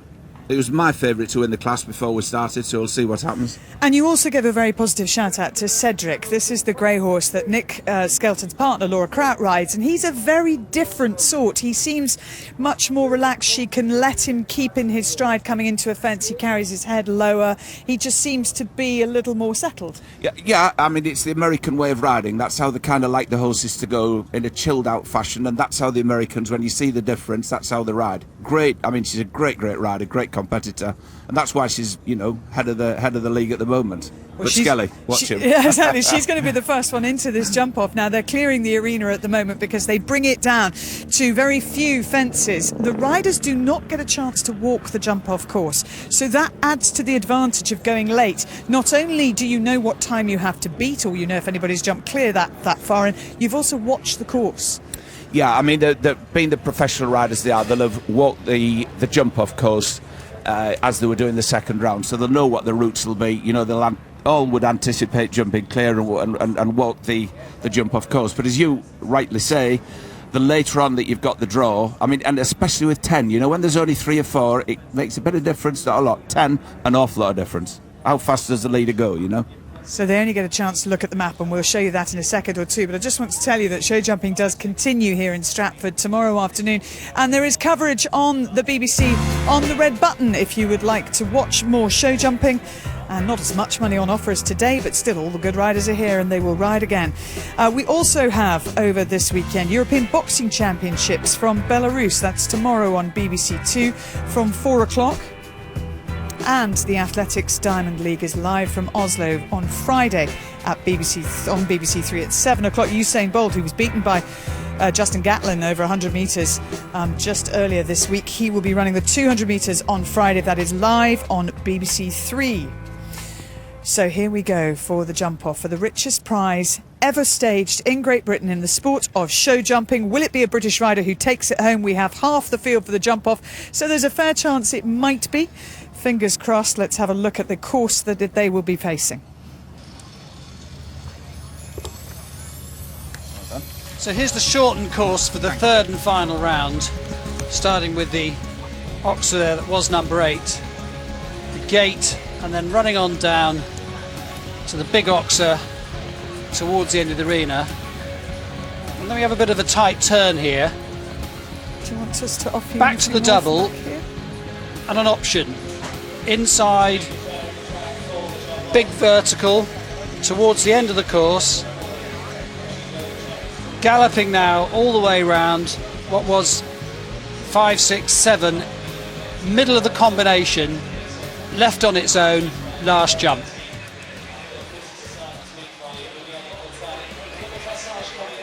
Well, unfortunately, one of the riders who didn't make it into the jump-off was Tina Fletcher, Graham's wife. Couple of fences down, and it's really tough out there. But what do you feel about this jump-off lineup, and who would you make favourite to win it? Ooh, I tell you something, you've got all the best riders in the world there, and a lot of the English. I mean, it's going to be a really tough jump-off. I'd have to put my money on Nick. He's at the end, he's got a good draw. But you've got some good ones in there. It's going to be quick. And for you, how did it feel riding that arena? I know it didn't go all to plan, but at least you made round B. What was it like? Yeah, it's a fabulous arena. They've done a great job here. You know, the ground's fantastic. It's a great atmosphere. No, it's good, really good. And with 5 British riders in the jump-off, that's half the field. Do you think we're sort of entering a new golden age for British show jumping? I hope so. Yeah, it is. I mean, all the British really did pretty good today. So, and you've got the top riders there is anywhere in the world here. So, no, it's looking good. Brilliant. Thank you, Tina, from Mrs. Fletcher. Back to Mr. Fletcher over here. Yes, hand that back. How much is... I know I'm going to ask a question about money. That's why I'm stammering away and hesitating. How much does money focus the mind, and how much can it add to the tension? So, well, you've got to feed the kids to start off. And no, certainly. I mean, it's really, really important. You know, you cannot believe the expenses that you actually have now. You know, they're not just the staff, the transportation, it's a phenomenal expense, phenomenal. So you need, you know, every year you need to win a major or be there or thereabouts, you know, to sort of balance the books. And one like this is going to kind of put you into positive equity, let's put it like that. And how much? I mean, you said that you were stressing the point, it's very, very important that British riders can win this sort of prize money so they don't have to sell their horses. I mean, what kind of value are we talking about? That's Seller, that's the grey mare there, that's Ben Maher's mare, and she's actually American-owned. Big Star, for example, Nick Skelton's horse, how much is he worth?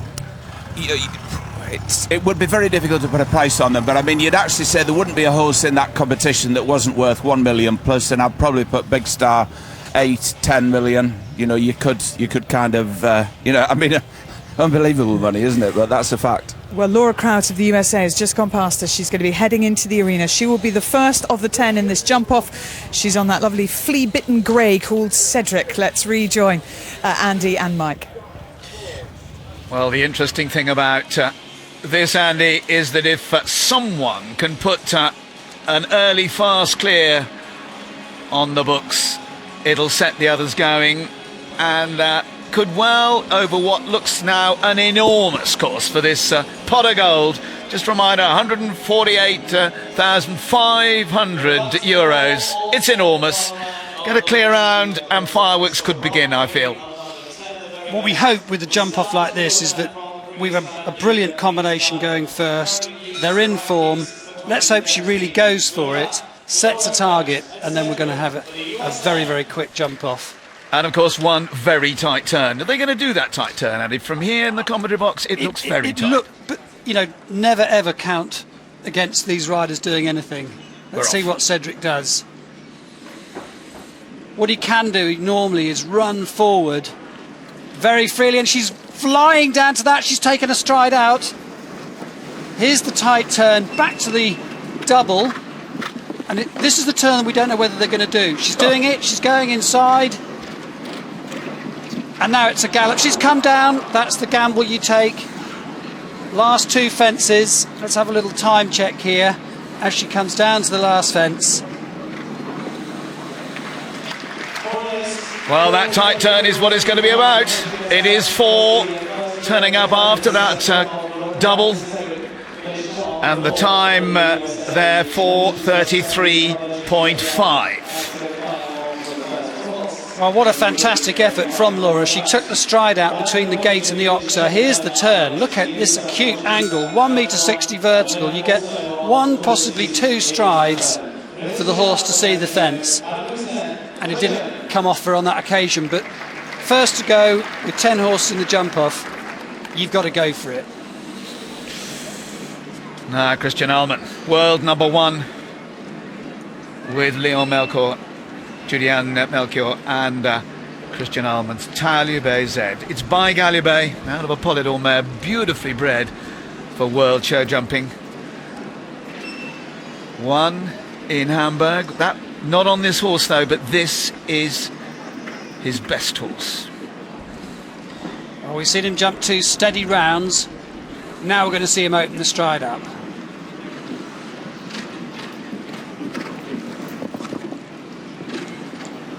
Big striding horse, he's cruising round that corner. Coming out of the double there. 15 seconds out of that double. Makes the turn. He's absolutely flying. Just this. Steadies up to jump the last fence. Well, that has really set the target. There's Peter Charles saying, that was quick. 31.86. And there's not a lot of shorter routes possible than that round, Andy. There isn't really a shorter route. The only possible thing is down to the last fence. He did take 1 more stride than you could possibly take 1 out there. It's going to take something special to beat that. Now, Patrice Delaveau. Excitement getting to one. Patrice Delaveau, Lacrimosa. It's only a 9-year-old, but with that sort of money at stake, I don't think he'll worry about the age. And this is a horse that covers the ground very quickly, and there's no doubt that he'll probably take that stride out of the last, I would think. Effortless stride down there, and it's all about now this turn after the double. 15 seconds out of here, Andy. Got away with the rub. He's not quite as quick. He may have to gallop to the last. See the time to beat in the bottom right-hand corner. He's not going to do it. No, it just wasn't quite quick enough over the first part of the course. And you see it's quite a big gap. 2 seconds is a lot around this course. So Christian Ahlmann really has set a very serious time. 3 gone, 7 to go.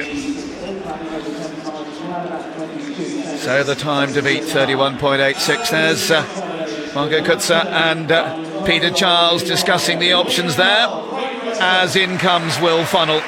And he has never ever had such a big moment in his show jumping life as he's got in front of him now. He might have won the famous Hickstead Derby, but if he could win this, he really would put himself on the map in a big way. Come on, Billy Conco.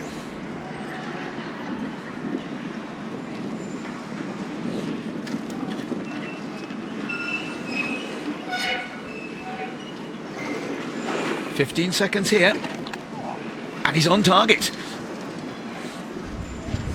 Come on, Will. He's got to be careful here. And now gallop. Take a chance. He's in touch. The crowd urge him on. Has he done it? Oh, I don't he's think so close. No. Not quite. Yes. No. Not quite. Not quite. 32-42. It's going to be he who dares to go to the last, I think, Andy. He goes second at the moment. Well, that's a super round there for Will. He's going to go home with a big payday today. Not going to win, but that was brilliant riding. Didn't quite take the chance to the last fence, but when he came out of the double, he was in touch.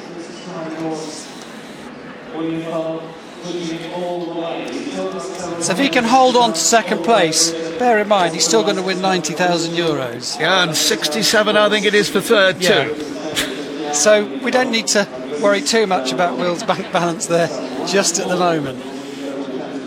But what a round from Christian Ahlmann. He really did give it all, but there is still a tiny bit left at the last fence if somebody wants to take that stride out, and maybe Big Star's the one to do that. Well, what about this man? It is Henrik von Eckermann, the young man who rides for Sweden, riding Madeline Winterschulz's Gotha FRH by Gold Fever, horse that Luca Beerbohm rode in the Sydney Olympics. Very tall young man, this man, and very capable. There's Henk Noren, who is now again the Swedish trainer. He's trained many different teams. He was with the French in London, but now he'll have given this man some instructions. He's got such a lovely attacking style, Henrik. He's really motoring here. No, it's gone.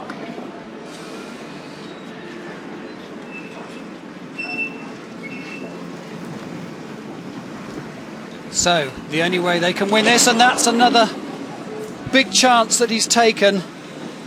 Swung into that Oxer and really didn't take off. And ends up with a pretty slow time as well in comparison. Not working out for Henrik. So he drops down to 5th at the moment. So the leaderboard has Christian Ahlmann leading, William Funnell 2nd, Patrice Delaveau 3rd at the moment. 31.86 the target. Now here's the first fence that came down.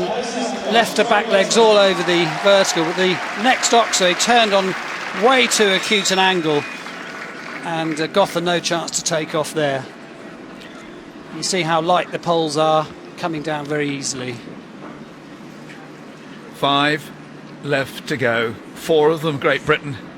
And here's the young man from Peebles up in Scotland, Scott Brash. Hello, Sanctus, just an 11-year-old. There'll be some owners, Lady Pauline Harris and Lady Pauline Kirkham, sitting right on the edge of their seats.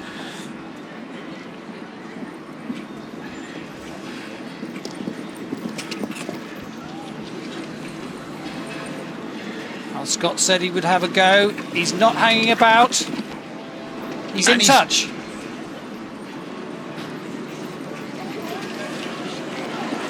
Now, will he dare? He's gone a little bit wider there. He's going to have to motor now. Come on. He's gone for it. He could do this.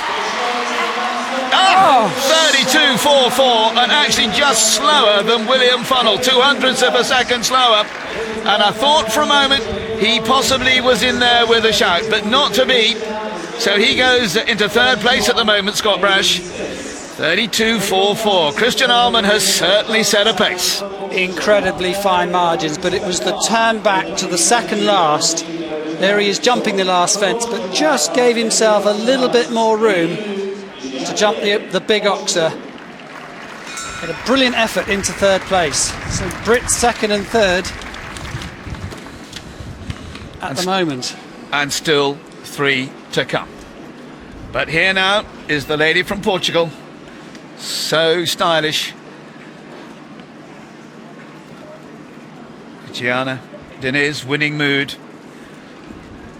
By Darko out of a Cassini mare, owned by Edward de Rothschild, and you saw a picture of Edward just before she set off. Portugal.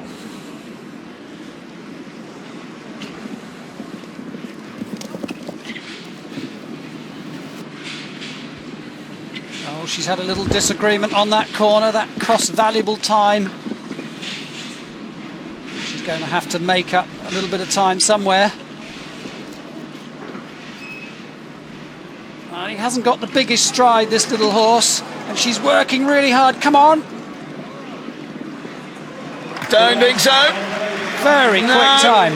32.52 goes behind both Will Funnell and indeed Scott Brash. Gianna Diniz goes into 4th place. Christian Ahlmann leads. William Funnell 2nd, Scott Brash 3rd. Gianna Diniz 4th for Portugal. They really have got to be jumping that second last, Andy, in something under 26. They can't make it home quicker than Christian Ahlmann from that second last. That's right, and just having a look at Luciana ride round here, she did brilliantly, because this little horse hasn't got the biggest stride, and it's not easy for him to cover the ground. So that was a very fast round with a horse with a stride like that. Well ridden. Right. Don't bite your fingernails. Sit tight and keep those fingers crossed. Michael Whittaker, the first of 3 for Britain. Viking. 31.86 to beat. Now this horse has a massive stride. Oh, and just a bit forward. That's the problem with a horse like Viking. He can just take the fences on.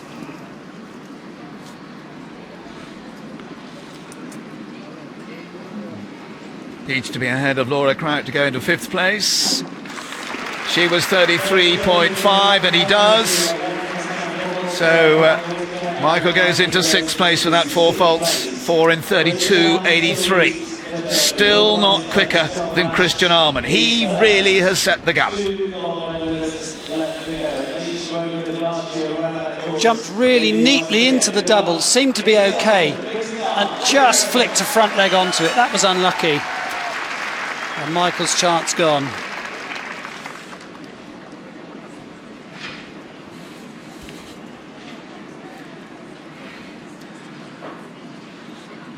Well, there could be a few million jockeys watching this around Great Britain and riding with Nick Skelton. Big star, and this is a real target for this combination. Can they do it? 31.86, needs to be out of the combination in 15 seconds or under and away from the second last before 26 seconds. Good luck.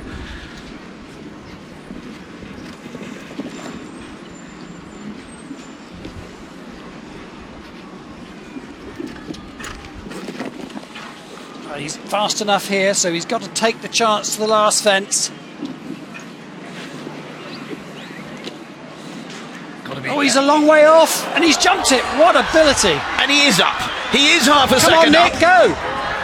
He's done it! Yes, he's done it! Why, 1/100th of a second! Oh, what about that? That is amazing! Astonishing. Look at Christian Arman's face. He cannot believe it. 1/100th of a second. Well, is justice going to be served here at Stratford this afternoon? They were the best combination in the Olympics last year in Greenwich. Could this be the afternoon? The owners there, the Wittersons, now are going to have to sit tight. He's got the sash on already there, and he's going to have to take it off and put it on to Nick Skelton. Oh, Christian, that will be a lot of money. Well, if you came here this afternoon wanting drama, you're certainly getting it. This competition has lived up to all expectations, and it's not over yet, because this man will give it 200%. Ben Maher, Jen Clark's Cella, Great Britain. Time to beat 31.85.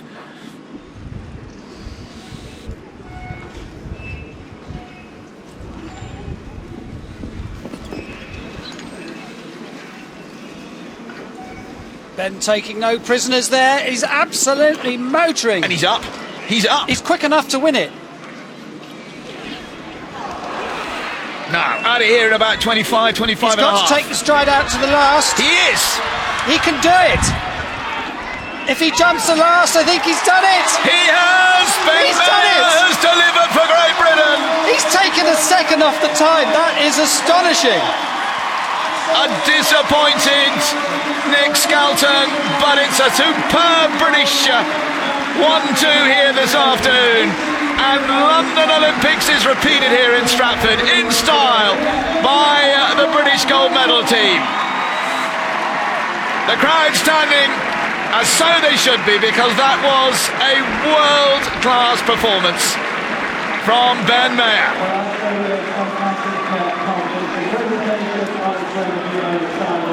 Well, this Longines Global Champions Tour, the Grand Prix, has really shown what Great Britain can do. There are the Wittersons, Beverly and Gary. They'll be disappointed, but on the other hand, very proud of what their horse and Nick have achieved again this afternoon. And here is confirmation. A 1-2 for Britain, 3 out of the first 4. Christian Arman, the world's #1, just splitting a 1-2-3 for Britain. Scott Brash in 5th, look at that, 4 out of 5 for Britain. What an achievement. And when you look down the riders, you realise we have seen a world-class competition again.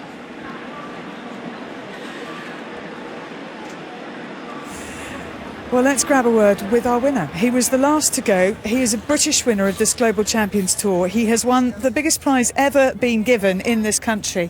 And Ben Maher, you made that look so smooth and so easy. Thank you. She's an amazing horse, and we've had a little tough time the last couple of months, but yeah, I doubted myself a little bit the last couple of rounds, and I just trusted her to do her job today, and in the end, the first round paid off. I was last to go and I knew exactly what I had to do, and she's unbelievably fast.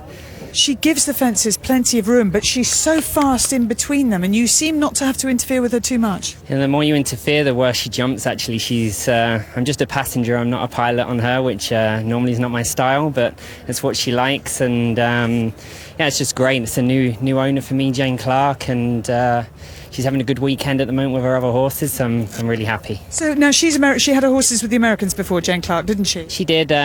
Maria Dolores rode the horses before, but she has dressage horses here in England with Catherine Bateson, and now the horse is here with me, so she's spending some time over here now. So how many of her horses do you have? And just have a look at Sella, you see, who's just standing over there.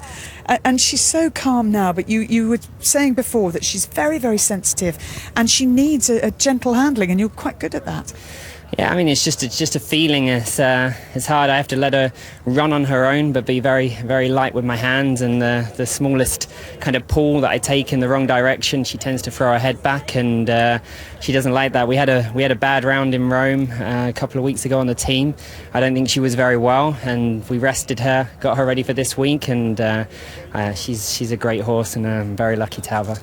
Winning here in London, does this matter? I mean, I can't compare it to an Olympic gold medal, but is this commercially the biggest success of your career, and is it right up there in your kind of top 3 moments? Absolutely. It's always great to win in London. London's been always lucky for me in Olympia and now here. Obviously the huge prize money helps, but it's so nice to be here. Great weather, great sport, and it's good to show Jan Tops and the organisers and the Global Tour that we can hold as good an event as any in the world. And where do you head to next with her? She's going to take a rest, and she'll head to Triple X will jump Cannes Grand Prix next week. I'm in an amazing position at the moment to be able to switch, and she will jump Aachen in a few weeks' time. Brilliant. Well done, Ben. It was just a joy to watch you. Congratulations. Thank you very much. Thank you. Well, let's look at the 2 rounds head-to-head. On the left, Big Star. On the right, Cella, Ben Maher. And already Ben props a neck in front as he turns down to the combination, and he definitely looked quicker here. And in fact, he was already the best part of a second as he turned out of that. And Nick was then sort of 3-4 lengths behind him almost, as they then galloped to the last. And look at that round. Ben really won that jump off, probably after he turned to the combination. And as a result of that wonderful round here in London, Tiziana Deniz heads the Longines Global Champions Tour with Laura Kraut in second, Christian Ahlmann in third. The Michael Whitaker performance today puts him the top British rider in sixth. Nick Skelton, he's in the top 10. And as you can see, the world's best take part in this Global Champions Tour, and we've seen it here this afternoon. So Nick Skelton into the top 10 in terms of the overall league and second today. Do you reflect on that thinking, gosh, that was good, or that was frustrating? Well, first of all, you have to be happy with Big Star, the way he's jumped. I mean, I think that's his 17th clear round he's jumped on the trot, so in high level, so you can't be too displeased. But when you get at this level with so many good horses, that's why it's so important to go last. Because Ben's got the key draw, and he knows exactly what's going on. And it's just high class. You won't see better jumping than that anywhere in the world. He was amazingly smooth, but yours was really exciting to watch, and you were only 100th of a second quicker than Christian. Yeah, I know, that's very close, isn't it? But I always look quick because I do a lot of flapping and whatever. The others all do it nice and smoothly and stylish. I'm just flapping about. I asked this question of Tina Fletcher earlier, and I'll ask it of you. Do you think we are in a golden era of British show jumping right now? Well, you would think so today. I was having my doubts in Rome 2 weeks ago, but horses, they're animals. They're not machines. They just they weren't on form in Rome, and we got blown out of the water in the Nations Cup. But on days like today, everything's flying again. And are you loving it as much as ever? Sure. I mean, when you've got a horse like him to ride, anybody'd love it. Exactly. Brilliant stuff, Nick. Well done, well done. Nick Skelton, who's finished second today to his British gold medal winning teammates Ben Maher, and receiving, and they're congratulating each other there. Just a terrific effort from both of them, and great live sport on the BBC. There is more of that to come. Right, up on.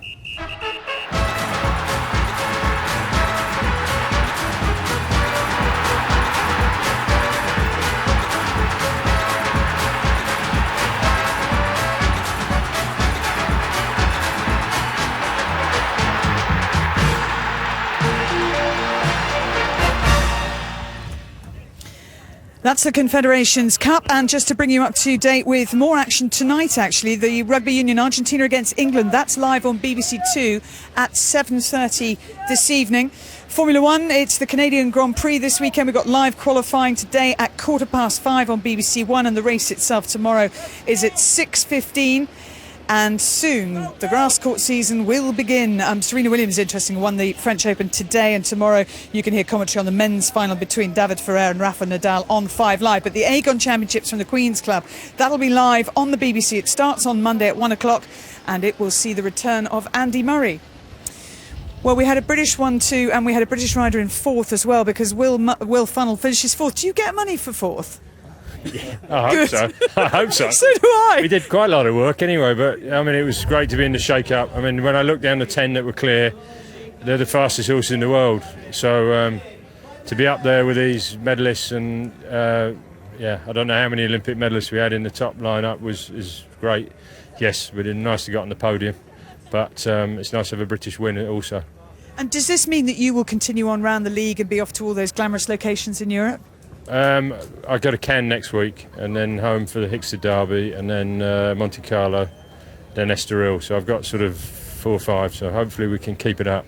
And you and your wife Pippa are the busiest equestrian partnership in the country. She's riding at Bramham. Any news on how she's got on? She's watching on telly. She rang me very excited about 10 minutes ago.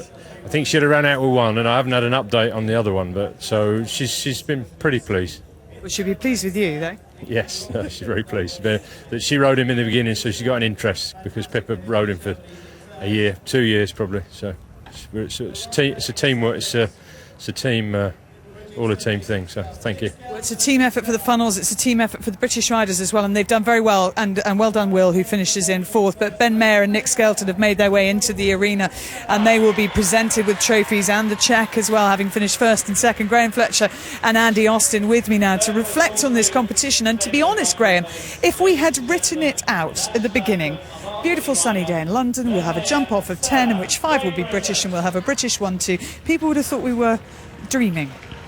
Totally agree with you, Claire. I mean, I've been involved with this sport for more years than I care to think about, but I have never seen a better jump off than that in my life. I mean, it was unbelievable. Unbelievable. I mean, Christian, I thought, yeah, that's got to take an awful lot of beating. Skelly, when he did that, I thought, nailed on winner. And Ben, I mean, he just pulled them out of the hat. You know, on the big occasion, there's nobody quicker, faster than Ben. A fantastic round. And it's so exciting, Andy, to watch, because Nick and Ben are so different as riders, aren't they? And yet both brilliant. Well, it's very interesting. Nick, in his interview, sort of said he kicks and flaps. Well, he's got his own style, but he's unbelievably effective. Ben's very still, he's calm, he's very stylish. But that show jumping, you know, you do it your own way, and you don't try and copy somebody else. Nick's Nick and Ben's Ben, and they're both brilliant. And that, you know, does sport get much better than that? I mean, doing the commentary, I was beside myself with excitement. Well, you did a great job, and many thanks to Andy Austin and also to Mike Tucker, who was in the commentary box with him, and of course to Graham Fletcher. But most of all, thanks to the brilliant horses and riders that made this such a joy to watch. And for this home crowd in London, they get to cheer a British success. Hope you enjoyed it too. Bye-bye.